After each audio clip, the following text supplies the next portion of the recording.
આજે મળીએ જ છીએ. તું મને મળવા કેમ ના આવ્યો? હું થોડો કામમાં બિઝી હતો એટલે. તું મને મળવા કેમ ના આવ્યો? પપ્પા મુંબઈ ગયા છે તો ઓફિસ હું સંભાળતો હતો એટલે. આવું ના માર, તું મને મળવા કેમ ના આવ્યો? અરે ભાઈ શું થયું?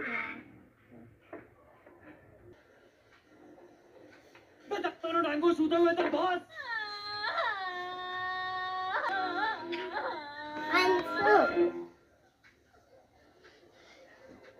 શું ઓર્ડર? તો મારા માથે બેસીને ઓર્ડર લઈ જમ થોડો આગળ ઉભો રહે. હું એકલો પીશ ને તું જોયા કરીશ કે કેવું લાગશે.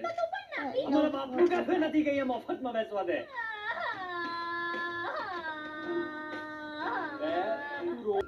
તો હવે મારે આખી રાત જાગીને કામ કરવું પડશે. તો મહેરબાની કરી મારી પર. તે કોફી કેમ મંગાઈ? આપણે 10-15 દિવસ પછી મળ્યા છીએ. કોઈ બીજી વાત કરીએ પ્લીઝ. તારા લીધે. તે કોફી કેમ મંગાઈ? તું આજે બહુ મસ્ત લાગે છે. મસ્કા ના માર. તે કોફી કેમ મંગાઈ? એ મમ્મી પપ્પા સાથે બબાલ કેમ થઈ? ટોપિક ના ચેન્જ કર. તે કોફી કેમ મંગાઈ? તને ખબર છે મેં છે ને આજે વ્હાઈટ કલરનું બનિયન પહેર્યું છે. બતાઈ. તે કોફી કેમ મંગાઈ? જો પેલી છોકરી પણ કોફી પીવે છે. જો